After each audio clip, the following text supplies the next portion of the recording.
Alright, Trekkers and Trekkers, time to take a look at the second episode of the day, which is One Little Ship. Captain Benjamin Sisko and his crew are taking a break from being on the front lines in the Dominion War. Instead, the USS Defiant is investigating a recently discovered subspace compression anomaly.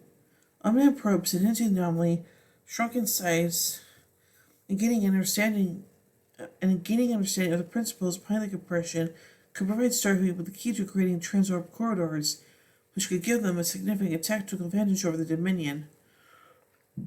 The runabout USS Rubicon is being sent into the anomaly, tethered to the Defiant by a tractor beam, to gather data and deliberately be shrunk down to a minuscule size. On the bridge, Major Karen Reese finds it very hard to keep a straight face at the idea. Before entering the anomaly, Jessie Dax calls her husband and checks on the progress of his poem, which he promises to read to her when she returns. Of the curious looks of the bridge crew, where she sheepishly explains that it is a Klingon tradition to commemorate a momentous event by composing verse, and Dax made a promise to do so on this occasion. A short while after the experiments start, the Defiant is suddenly attacked by a Jem'Hadar attack ship. The anomaly masked the Jem'Hadars approached until they were within weapons range, giving them the opening shot, and because the Defiant must remain attracted to the Rubicon, it is unable to raise its shields, and is soon disabled and boarded by a squad of Jem'Hadar. The tractor beam fails, and the Rubicon is lost inside the anomaly. Captain Sisko tries to reach for his phaser, but is warned to surrender or be killed. Aboard the Rubicon, Dax, O'Brien, and Bashir are unhurt, but many systems are damaged. On the Defiance bridge, the Jem'Hadars assess the damage to the ship. The impulse engines will be repaired soon, but the warp drive is heavily damaged, and the vessel is still enemy-spaced. First Kodaki-tan nonetheless declares victory for himself and his men, most of whom are the first generation of a new breed of Jem'Hadar bred to operate the Alpha Quadrant. Kodaki-tan believes Alpha is superior to the original Gamma Jem'Hadar, and frequently overrules his Gamma second, Ixana Rax, despite their status as an honored elder with at least 20 years of combat experience. Kodaki-tan reports to their Vortex advisor Glennon, who congratulates them and orders them to repair the warp drive with all possible speed and make the way to the nearest Dominion outpost. Their attack ship continues on its mission to the Corridon system.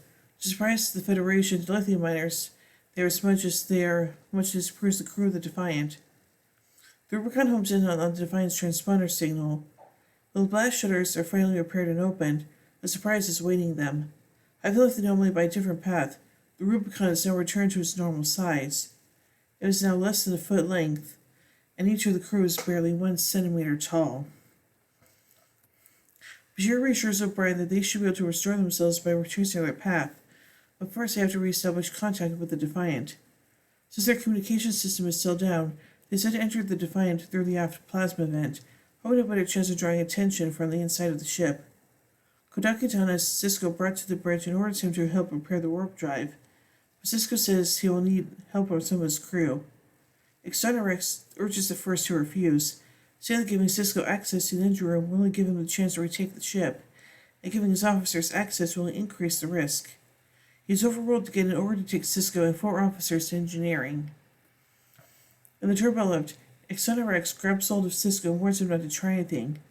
Sisko says he is helpless to do anything, but Ixana Rex snarls and says he's not the fool Kodaki-tan is, and if he were in command, as he was until 2 days ago, Sisko would already be dead. Sisko asks what happened, and Ixana Rex bitterly says that Kodaki-tan and the other Alphas have been specifically designed to fight in that quadrant, and the Founders believe that makes them better soldiers than the Gammas, who have been unceremoniously pushed aside, even those of Ixana Rex's experience. The tiny Rubicon is navigating the impulse drive conduits, with the Jem'Hadar start of the impulse engines. O'Brien warns if they don't find a way out of the conduit quickly, they'll be vaporized by superheated plasma. Speeding out of a rush of plasma, the Rubicon nudges its way out of an access hatch near the engine room. From a nook in the engine room, they watch Sisko, Kira, Worf, and Nog go about making repairs to the warp drive. As O'Brien finishes restoring the visual sensors, he and Dax and Bashir are able to figure out Captain Sisko's plan.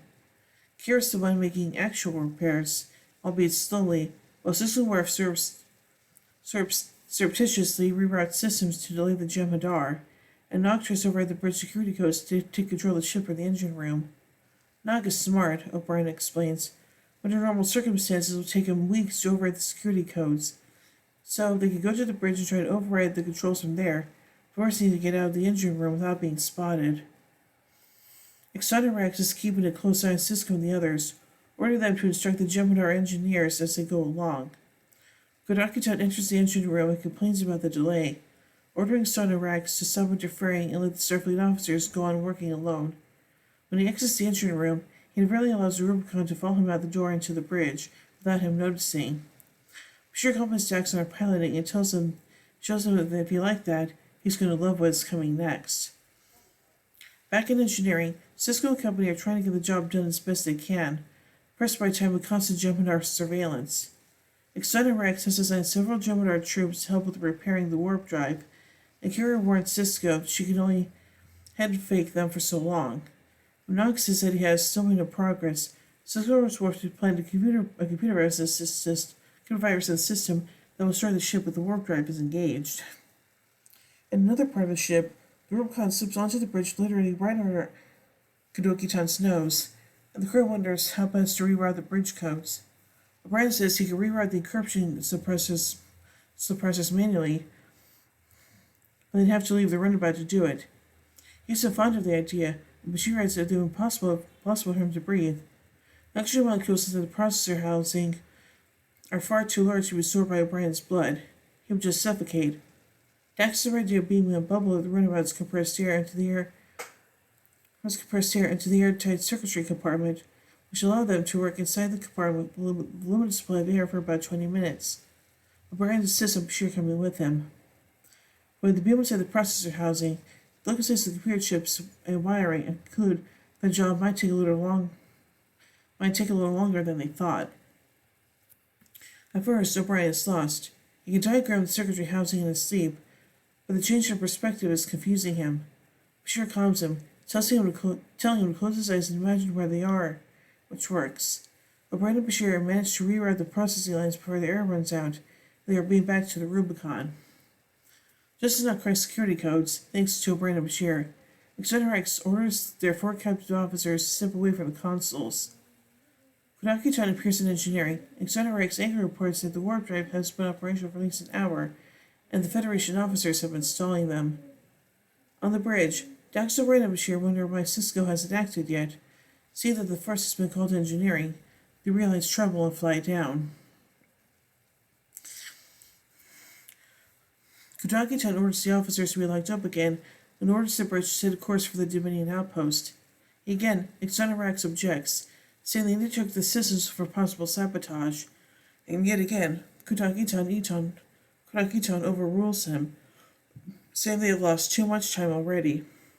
As the warp drive is powered up, Cisco and the company's only satisfaction is that they will take the Gemidar with them when the ship blows up. As Kodaki-tan leaves engineering, the Rubicon flies into the room. The Gemidar are taken by surprise by the tiny ship and open fire, but it's too small and too fast for them to hit. When it fires photon torpedoes, which, though tiny, are also powerful enough to kill 2 of the soldiers. The rest of the Gemidar are overpowered by the crew. Kodaki-tan is too busy trying to draw a bead on the Rubicon to notice Worf, until Klingon steps up to his side and snaps his neck.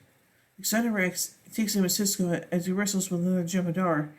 Kira shoots him in the chest with a stolen disruptor pistol. So we were at command functions engineering. Cisco floods the rest of the ship with anti-venocine gas to capacity the remaining Gemidar, ordering Kira to disable the virus before someone on the bridge attempts to engage the warp drive. As Exonerex lies dying, Cisco commiserates. He was right about Cisco, and Kodaki-tan should have listened to him. A loyal Gemidar to the end, Exonerex asserts that Kodaki-tan was the first, and did not need to listen to anyone. Obedience brings victory, and victory is, R's last words, dying before he finishes, life. The tiny Rubicon hovers in front of the victorious crew. Minister Jadzia blowing kisses to her husband through the viewport. With the Divine back under control, the Rubicon renders the anomaly by its original path and returns to normal size. Back on Deep Space Nine, inside Quarks, Dax asks Worf to read her his poem. He warns her that he is only partly done, and makes her promise not to laugh, since he worked very hard on it. Here's a datapad. This is the story of a little ship that took a little trip. And that is it. Jack struggles for a diplomatic response. Then sees looking at her from his eyes and grabs a pad, which is blank. Worf grins, and she bursts out laughing. At the bar, O'Brien and Bashir are regaling Impella and Morn with their recent adventure. Odo gives them a quizzical look and asks them if they're sure they both return to normal size. As a shapeshifter, he noticed such things, and they both look a couple centimeters off. Quark confesses demonstrates by showing that they're considerably shorter than Impella. Exchanging an alarmed look, Bashir and O'Brien rush to the infirmary. Quark and Odo step down from the level of tables. Quark says to Odo, and they say you don't have a sense of humor, and the two share a laugh. Okay, that's actually pretty funny, so yeah. Anyway, let's look at take a look at a production note from this episode. This episode went introduction before Far Beyond the Stars, but aired the week after, presumably due to lengthy post-production special effects work. And now let's take a look at some trivia. The crew of the USS Enterprise were shrunk to similar proportions as had the USS Rubicon crew in the Star Trek The Animated Series episode The Territon Incident. Glenn would later appear in the subsequent episode Honor Among Thieves. Craig Lofton does not appear in this episode.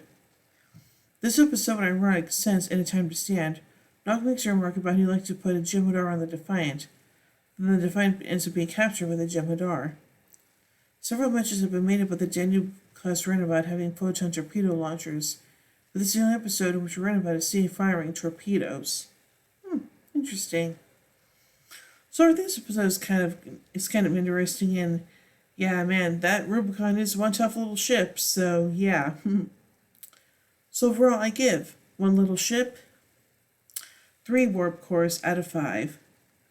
But anyway, tune in as we take a look at the final episode of the day, Honor Among Thieves.